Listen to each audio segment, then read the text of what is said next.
بڑی خوبصورت حدیث بڑی بخاری شریف میں موجود ہے، اور صاحب عمدۃ القاری حضرت مفتی شریف الحق صاحب رحمۃ اللہ تعالیٰ علیہ فرماتے ہیں بخاری شریف کی یہ حدیث ایسی ہے جسے میں جب بھی پڑھتا ہوں میں چوم لیتا ہوں۔ حدیث کیا ہے؟ رسول کریم صلی اللہ تعالیٰ علیہ وسلم نے فرمایا، رب فرماتا ہے ایک بندہ ہے، اس کو میں نے آنکھیں نہیں دی، اس کو میں نے آنکھیں نہیں دی، اندھا ہے، پیدائشی اندھا ہے یا بعد میں کسی وجہ سے ہو گیا، وہ بینا نہیں ہے، نابینا ہے، اس کے پاس آنکھیں نہیں، لیکن اس نے زندگی بھر صبر کیا، اس نے زندگی بھر صبر کیا، صبح قیامت وہ کھڑا ہوا تو رب کریم نے فرشتوں سے فرمایا، فرشتوں اس کو میں نے آنکھیں نہیں دی، بیچارہ نہ بیٹی دیکھ سکا، نہ بیٹا، نہ باپ دیکھ سکا، نہ ماں، یہ کوئی دنیا کا نظارہ نہیں کر سکا، تم بتاؤ اس کا اجر کیا ہے؟ فرشتے کہتے ہیں مولا جنت کا اعلیٰ درجہ دے دے، اللہ اسے بے حساب بخش دے، یا اللہ اس پر رحمتوں کے دروازے کھول دے، یا اللہ اس کو نواز دے۔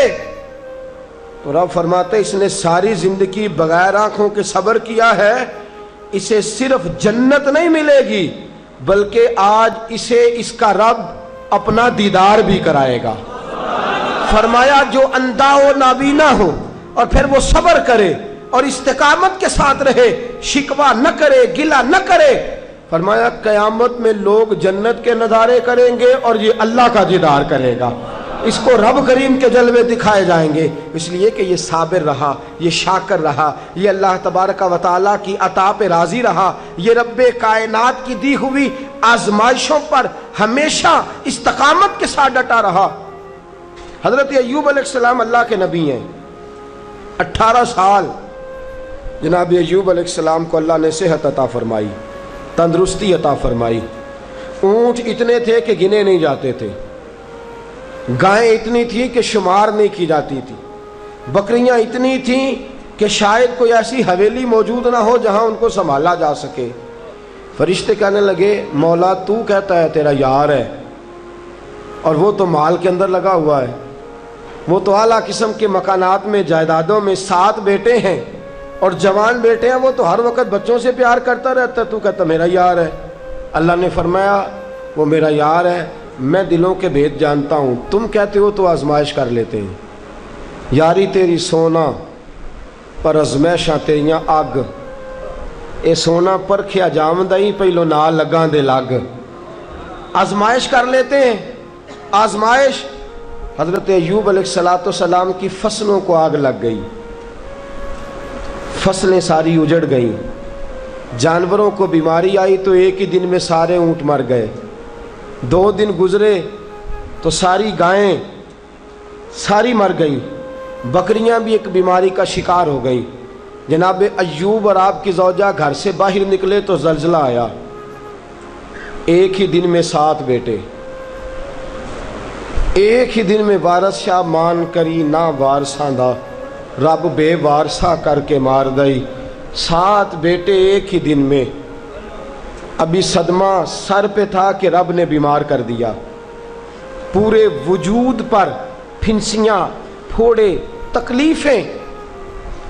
حضرت ایوب کی زوجہ آپ کی خدمت میں آئیں، کہنے لگی اے ایوب دعا کرو، آپ پیغمبر ہیں، آپ کے منہ سے تو لفظ نکلتے ہیں اللہ قبول فرما لیتا ہے، آپ دعا کرو۔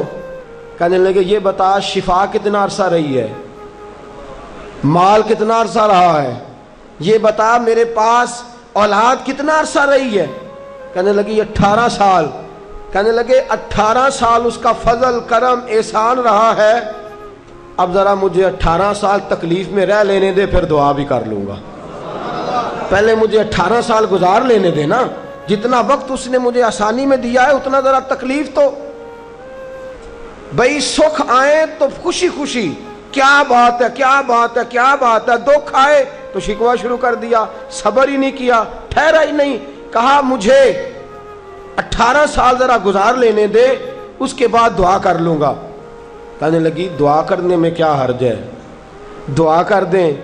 کہنے لگے دعا کر کے کیا کروں، رب سے عرض کریں کہ شفا دے دے۔ تو فرمانے لگے اللہ کو نہیں پتا ایوب بیمار ہے، اس کو خبر نہیں کہ ایوب بیمار ہے، جے سونا میرے دکھ وچ راضی تے پھر سکھ نو چلے ڈاواں، اس کو نہیں خبر بیمار ہے، میں صبر کروں گا، میں صبر کروں گا۔ 18 سال گزرے، علامہ اسماعیل حقی رحمۃ اللہ علیہ فرماتے ہیں 18واں سال چڑھا، تردامنی پہ شیخ ہماری نہ جائیے، ہم دامن نچوڑ دیں تو فرشتے وضو کریں۔ وہی فرشتے بارگاہ خداوندی میں کہنے لگے یا اللہ ہم جان گئے ہیں واقعی تیرا پکا یار ہے، اس قابل ہے کہ یار بنایا جائے۔ حضرت ایوب علیہ السلام تندرست ہو گئے، شفا ہو گئی، ایک عرصہ گزرا تو آپ کی زوجہ ایک دن آپ سے پوچھنے لگی ایوب وہ دکھ اچھے تھے یا یہ سکھ اچھے ہیں؟ وہ دکھ اچھے تھے یا سکھ؟ آپ فرمانے لگے دن تو سارے ہی اللہ کے ہیں، پر اگر مجھ سے پوچھو تو دکھ ہی اچھے تھے، اگر مجھ سے پوچھو تو دکھ اچھے تھے۔ صبر کرتا تھا، کبھی کبھی رو بھی پڑتا تھا، دکھ تھے تو بارگاہ خداوندی میں جاتا تھا تو آنسو بھی بہہ جاتے تھے، تکلیفیں تھی تو سجدہ کرتا تھا تو مصلی بھیگ جاتا تھا، درد تھا ہاتھ اٹھاتا تھا تو داڑھی پہ آنسو گرتے تھے۔ جب سے سکھ آئے ہیں آنسو ہی خشک ہوتے چلے جا رہے ہیں۔ یہ دکھ ہے تو درد ہے، دکھ ہے تو سوز ہے، دکھ ہے تو انسان کے دل کے اندر تڑپ ہے۔ فرمایا مجھے تو لگتا ہے اصل اللہ کا بندہ وہی ہے کہ اللہ اسے مصیبت پہ رکھے اور وہ خدا سے صبر کر کر کے اجر حاصل کرتا رہے۔ صبر کرنا اور مصیبتوں کے اوپر اپنے آپ کو ٹھہرانا۔ عزیز دوستو، صبر کے معنی رک جانے کے ہیں۔ مفردات میں امام راغب علیہ رحمہ نے فرمایا کہ اس کا معنی ہے رک جانا، اور 3 درجات کے اندر اس کو تقسیم کیا، 3 درجات کے اندر اس کو تقسیم کیا۔ حضرت علامہ شورانی رحمۃ اللہ تعالی علیہ لکھتے ہیں، آپ فرماتے ہیں صبر کا پہلا درجہ یہ ہے کہ گناہ چھوڑنے پہ صبر کرے۔ ہمارے نزدیک صبر صرف اتنی بات ہے کہ مصیبت آئی تو صبر کرنا، حالانکہ یہ صبر کا سب سے چھوٹا درجہ ہے۔ مصیبت پہ صبر کرنا تیسرے درجے کا صبر ہے۔ سب سے پہلا صبر یہ ہے کہ گناہ چھوڑ دے، شہوت چھوڑ دے، رزق حرام سامنے موجود ہو چھوڑ دے، بری نظر کرنے کے مواقع موجود ہوں لیکن اللہ سے ڈر جائے، گناہ کرنے کا موقع میسر آئے لیکن باز آ جائے، صبر کر جائے، نفسانی خواہشات بھی ہوں، نفس چاہتا بھی ہو، طاقتیں بھی موجود ہوں، پھر بھی رک جائے، تو یہ صبر کا سب سے پہلا درجہ ہے۔ پہلا درجہ ہے گناہ چھوڑنا، اور صبر کا دوسرا درجہ ہے نیکی کرنا، نیکی پر استقامت اختیار کرنا۔ سردی کا موسم ہے، بستر گرم ہے، اٹھیں گے تو بستر چھوڑنا پڑے گا، وضو کریں گے تو ٹھنڈ لگے گی، مسجد جائیں گے تو ٹھنڈی ہوا چھوئے گی۔ اب بڑا مشکل ہے مسجد جانا، لیکن اس نے صبر کیا، بستر چھوڑ دیا، وضو کر لیا، مسجد چلا گیا، تو یہ نیکی پر اس نے صبر کیا۔ بڑا مشکل کام ہے، رمضان کا مہینہ ہو، سحری کی ہو، نیند بڑی آ رہی ہو، پنکھا چل رہا ہو، بستر بچھا ہو، لیکن چھوڑ چھاڑ کے حسین مہرج حال درس سننے چلے آنا، نیکی پر صبر کرنا اور استقامت کے ساتھ صبر کرنا، گرمی کے موسم میں بیٹھ کر کے خدا رسول کی رضا کے لیے آنا، تو نیکی کے کاموں پر صبر کرنا، یہ دوسرے درجے کا صبر ہے۔ اور اللہ نے کوئی مصیبت ڈال دی، 2 قسم کے مصائب آتے ہیں انسانوں پر۔ ایک، کبھی ہم سے خطا ہو جاتی ہے، اور رب فرماتا ہے وما اصابکم من مصیبت فبما کسبت ایدیکم، تم پر جو مصیبتیں آتی ہیں وہ اس لیے آتی ہیں کہ میں تمہارے گناہوں کی کوئی چھوٹی موٹی سزا دنیا میں ہی دے کے تمہیں آخرت کی سزا سے بچا لیتا ہوں، کوئی چھوٹی موٹی مشکل دنیا میں ڈال کے۔ وما اصابکم من مصیبت فبما کسبت ایدیکم، فرمایا تم پر جو مصیبتیں آتی ہیں وہ تمہارے اپنے ہاتھوں کی وجہ سے آتی ہیں، تمہارے ہاتھوں کے کسب کی وجہ سے آتی ہیں۔ وَيَعْفُو عَنْ كَثِيرٍ، اور بہت سارے گناہ تو میں ویسے ہی معاف فرما دیتا ہوں، سب پر تو سزا دیتا ہی نہیں، کچھ تمہارے گناہوں پر سزا دیتا ہوں۔ مصیبت آتی ہے، ایک انسان پر مصیبت وہ آتی ہے جو اس کی غلطیوں کی وجہ سے آتی ہے، اور ایک مصیبت وہ آتی ہے جب اللہ اسے آزمانا چاہتا ہے۔ وَلَنَبْلُوَنَّكُمْ بِشَيْءٍ مِّنَ الْخَوْفِ وَالْجُوعِ وَنَقْصٍ مِّنَ الْأَمْوَالِ وَالْأَنفُسِ وَالثَّمَرَاتِ وَبَشِّرِ الصَّابِرِينَ، فرمایا میں ضرور تمہیں آزماؤں گا، میں ضرور تمہیں آزماؤں گا، خوف دے کر، جانوں مالوں پھلوں کی کمی دے کر، اور اگر تم نے صبر کیا تو میرے محبوب انہیں جنت کی اور میری رحمت کی خوشخبری سنا دیجئے۔ دو قسم کی مصیبتیں آتی ہیں۔ ایک مصیبت وہ ہوتی ہے جو انسان کے اپنے گناہوں کی وجہ سے، اس کی اپنی غلطیوں کی وجہ سے، اس کی اپنی کوتاہیوں کی وجہ سے آتی ہے، اور ایک میرے دوستو وہ مصیبت ہوتی ہے جو اللہ کی طرف سے آزمائش بن کے آتی ہے۔ ہم گناہگاروں پر جو مصیبت ہوتی ہے وہ اللہ تبارک و تعالیٰ کی طرف سے بعض اوقات ہماری خطاؤں کی سزا ہوتی ہے، اور اگر کوئی نیک بیمار پڑ جائے تو اس کی اللہ آزمائش فرما رہا ہوتا ہے، اس کی اللہ آزمائش کرتا ہے، اللہ تبارک و تعالیٰ اس پر فضل فرماتا ہے، اس کی آزمائش کرتا ہے۔ پھر ان مصیبتوں پر جو شخص صبر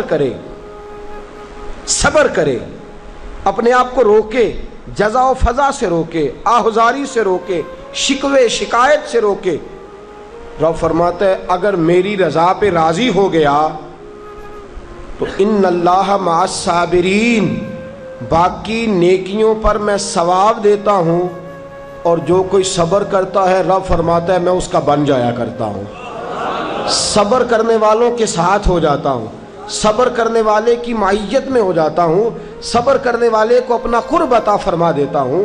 تو صبر کرنا صبر کا معنی کیا ہے؟ ایک ہے بیٹا فوت ہوا، 10 دن جم کے روئے، چلائے چیخے، بڑا کچھ کیا، اور 10 دن کے بعد کسی نے پوچھا کیا حال ہے؟ جی صبر آ گیا ہے۔ یہ صبر نہیں ہے، یہ صبر نہیں آیا، یہ زخم صحیح ہو گیا ہے، اب آہستہ آہستہ زخم بھرنے لگا ہے، یہ صبر نہیں۔ وقت ایک مرہم ہے، اب تو مرہم آ گیا ہے تیرے زخموں پر، یہ صبر نہیں۔ صبر کیا ہے؟ صبر یہ ہے کہ عین اس وقت جب مصیبت آئی، عین اس لمحے جب پتا چلا کہ جوان بیٹا آنکھوں کے سامنے دم توڑ گیا ہے، اس نے کہا انا للہ و انا الیہ راجعون، یہ اللہ کی طرف سے تھا، اللہ ہی کی طرف رجوع کر گیا۔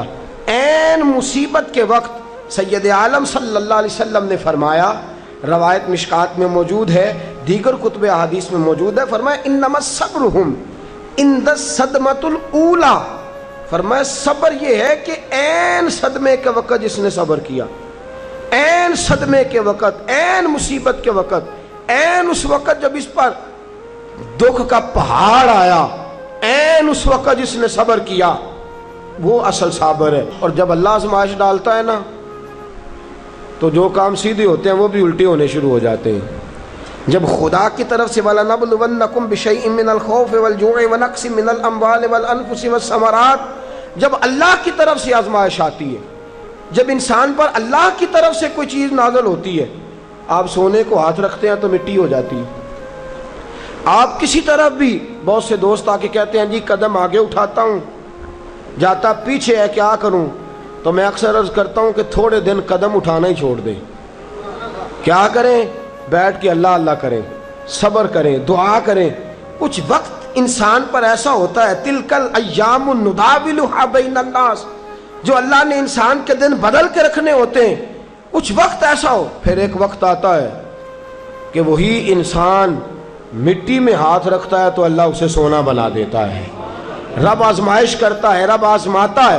جو لوگ مصیبتوں پر صبر کرتے ہیں، جو لوگ مصیبتوں پر صبر کرتے ہیں، سید عالم نور مجسم شفیع معظم صلی اللہ تعالی علیہ وسلم نے فرمایا، رب فرماتا ہے ایک بندہ اللہ کی بارگاہ میں کھڑا ہوا، قیامت کا دن ہے، فرشتے نامہ اعمال کھولنے لگے۔ اللہ نے فرمایا فرشتوں تمہیں پتہ ہے میں نے اسے دنیا میں بڑے دکھ دیے تھے، اس پر بڑی آزمائشیں آئی تھی، اس نے زندگی بڑی تکلیف میں گزاری تھی، تمہیں خبر ہے؟ یا اللہ ہم جانتے ہیں، بڑا صابر ہے، بڑا صابر ہے، اس نے صبر کے ساتھ وقت گزارا، صبر کے ساتھ اپنے اوقات کو طے کیا۔ رب فرماتا ہے جو اتنا صبر کرے میں اس کا نامہ اعمال ٹٹولوں، اس کا نامہ اعمال کھولتے ہوئے مجھے شرم آ رہی ہے، سارا کچھ لپیٹ دو اور بغیر حساب کتاب اسے جنت میں داخل کر دو۔ یہ صبر کرنے والا ہے، یہ صبر کرنے والا ہے۔ مجھے حیا آتی ہے کہ یہ صبر، بڑی گاڑی دیکھ کے بھی صبر کرنا چاہیے، اگر موٹر سائیکل ہے نا تو بڑی گاڑی دیکھ کے ذرا، اور جس کے پاس بڑی گاڑی ہے نا وہ بھی ذرا موٹر سائیکل والے کو ہارن تھوڑے ہی دے، وہ بھی ذرا صبر کرے، اس لیے کہ اس کو مل گئی ہے تو کوشش سے نہیں ملی، خدا کے فضل سے ملی ہے۔ دونوں ذرا صبر کا مظاہرہ کریں۔ وہ بڑی گاڑی والا ہارن پہ ہارن بجایا جاتا ہے، کہتا ہے یہ موٹر سائیکل والے کو تو عقل ہے ہی نہیں، یہ تو رستہ دیتا ہی نہیں، وہ یہ کہہ رہا ہے، اور گزرا ہے تو موٹر سائیکل والا کہتا ہے اللہ نے تجھے دے دیا گاڑی، تو تیرا دماغ بڑا اونچا ہو گیا ہے، تیرے پاس نہ ہوتی تب میں تجھ سے پوچھتا۔ اب دونوں ہی شکوہ کر رہے ہیں، دونوں ہی گلہ کر رہے ہیں، دونوں ہی شکایت کر رہے ہیں، دونوں کو صبر کرنا چاہیے، دونوں کو اطمینان سے رہنا چاہیے۔ جب انسان کے وجود میں صبر آ جاتا ہے، جب اس کو صبر نصیب ہوتا ہے، صبر کا معاملہ تو بالکل ہمارے ہاتھ سے نکل گیا۔ اور میں جب تجزیہ کرتا ہوں، غور کرتا ہوں، تو ہمارے جھگڑوں کی بنیاد ہی صبر ہے۔ حسد صبر کی وجہ سے، اگر صبر نہیں تو حسد پیدا ہو جائے گا، اس کو اللہ نے دے دیا تو مجھے کیوں نہیں دیا۔ اب اگر صبر کرتا، جو اللہ نے دیا ہے اس پر یہ صبر کرتا، تو حسد کی لعنت سے بچ جاتا۔ اور پھر گھروں میں جو فسادات ہیں، خاندانوں میں جو جھگڑے ہیں، اس کی بہت بڑی وجہ یہ ہے کہ ہم صبر نہیں کرتے۔ گلہ شکوہ شکایتیں، یہ ساری چیزیں اس لیے پیدا ہوتی ہیں کہ ہم صبر کرنے کو تیار نہیں۔ جب تو صبر کر لیتا ہے، جب تو اپنے وجود کے اندر ٹھہراؤ پیدا کر لیتا ہے، پھر تیرے اندر تحمل مزاجی آ جاتی ہے، پھر بردباری آ جاتی ہے، پھر ٹھہراؤ آ جاتا ہے، پھر تیرا دل اتنا گہرا ہو جاتا ہے کہ حضرت سلطان باہو رحمۃ اللہ علیہ فرماتے ہیں دل دریا سمندروں ڈونگے کون دلاں دیا جانے۔ جب تیرا دل اتنا گہرا ہو جائے گا تو صبر کرے گا۔ اور میرے اعلیٰ حضرت فاضل بریلوی رحمۃ اللہ علیہ فرماتے ہیں جو صابر ہوتا ہے نا، توجہ ہے آپ کی، میری بات کی سمجھ آ رہی ہے؟ اعلیٰ حضرت فرماتے ہیں، بڑا قیمتی جملہ فرماتے ہیں، جو صابر ہوتا ہے وہ سکون میں ہوتا ہے، جو صابر ہوتا ہے وہ، جو صبر نہیں کرتا بے سکون رہتا ہے۔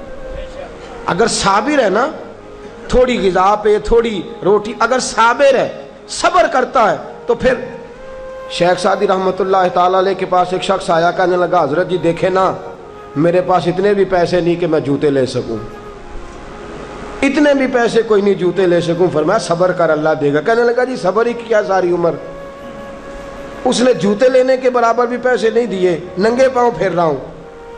شیخ سعدی رحمۃ اللہ تعالیٰ علیہ نے اس کا بازو تھاما، ایک گھر میں لے گئے، دروازے پہ دستک دی، گھر کا مالک باہر آیا، اس نے دونوں طرف بیساکھیاں پکڑی ہوئی ہیں، ٹانگیں تو ہیں پر پیر ہی کوئی نہیں۔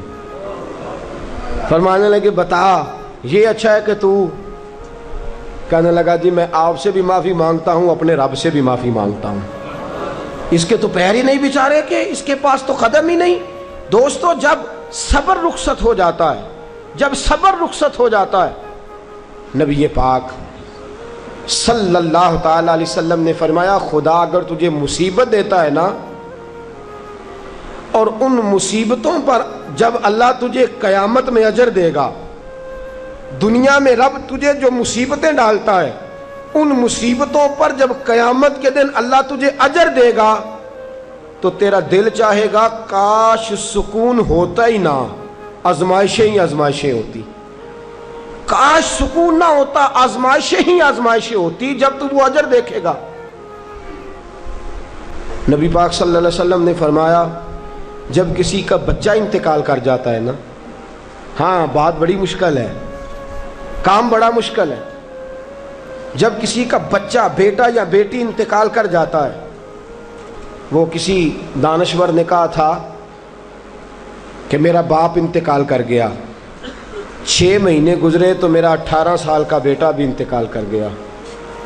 کہنے لگے میں نے اپنے 80 سال کے باپ کا جنازہ اٹھایا تو میری کمر نہیں جھکی، لیکن جب 18 سال کے بیٹے کا جنازہ اٹھانے لگا تو میری کمر جھک گئی، اور رو کے کہنے لگا لوگوں باپ کا جنازہ پڑھنا آسان ہے، دعا کرو کسی کو بیٹے کا جنازہ نہ پڑھنا پڑ جائے، بڑا مشکل کام ہے، بڑا کٹھن مرحلہ ہے، یہ بڑی آزمائش کا معاملہ ہے۔ نبی رحمت صلی اللہ علیہ وسلم نے فرمایا جب کسی کا بچہ انتقال کر جاتا ہے، جب کسی کا بیٹا یا بیٹی انتقال کر جاتا ہے، فرشتے اس کی روح لے کے اللہ کی بارگاہ میں جاتے ہیں، رب فرماتا ہے تم میرے بندے کے جگر کا ٹکڑا لے آئے ہو، اس کے وجود کا حصہ لے آئے ہو، اس کی روح کی ٹھنڈک لے آؤ ہو، بولو تو صحیح میرا بندہ کیا کہتا تھا، بتاؤ میرا بندہ کیا کہتا تھا، اس نے کیا کہا؟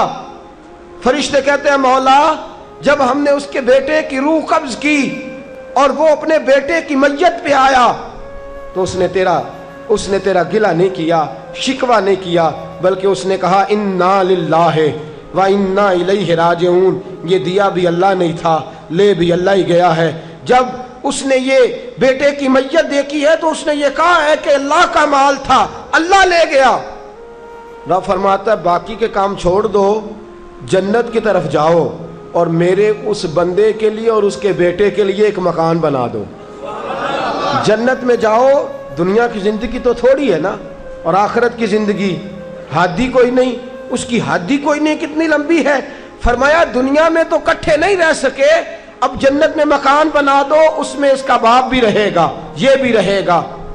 حضرت ابو ہریرہ رضی اللہ تعالیٰ عنہ فرماتے ہیں اللہ کے محبوب صلی اللہ تعالیٰ علیہ وآلہ وسلم کے صاحبزادے جناب ابراہیم علیہ السلام فرماتے ہیں حضور کے صاحبزادے، آپ رات کو جب ان کی ولادت ہوئی تو نبی کریم علیہ السلام ہمارے درمیان آئے۔ جاگیے ذرا غور فرمائیے گا بات پہ۔ سید عالم صلی اللہ علیہ وسلم تشریف لائے اور ہم نے حضور کے چہرے کو چمکتے دیکھا، ہم نے آنکھوں میں ایک خوبصورتی، ایک رنگ ڈھنگ دیکھا۔ ہم نے کہا یا رسول اللہ موڈ مبارک بڑا اچھا ہے، حضور کوئی خیر کی خبر ہے؟ فرمایا مجھے مبارک دو، اللہ نے مجھے بیٹا عطا فرمایا ہے، میرے آنگن میں پھول کھلا ہے، خدا نے مجھے بیٹے کی دولت سے نوازا ہے، میرے آنگن میں پھول کھلا ہے۔ فرماتے ہیں اگلے ہی دن، ایک روایت ہے کچھ عرصے کے بعد، ایک روایت ہے اگلے ہی دن ظہر کے بعد میرے محبوب نے پیار کرنے کے لیے بیٹا اٹھایا اور صاحبزادے کی سانسیں اکھڑنے لگی۔ رسول پاک کے صاحبزادے نبی پاک کے مقدس ہاتھوں میں سانسیں اکھڑ رہی ہیں، حضور کے دستے مبارک میں صاحبزادے نے وصال کر دیا۔ آنکھیں بند کی تو نبی کریم کی مقدس آنکھوں میں آنسو آئے۔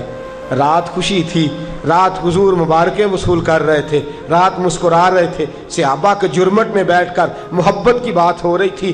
ایک ہی تو رات گزری ہے، 24 ہی تو گھنٹے ہوئے ہیں، آنکھوں میں آنسو بھر آئے ہیں۔ حضرت عبداللہ ابن عمر رضی اللہ تعالیٰ عنہ عرض کرتے ہیں یا رسول اللہ آپ رو رہے ہیں؟ حضور صاحبزادے کا انتقال ہوا تو رو رہے ہیں؟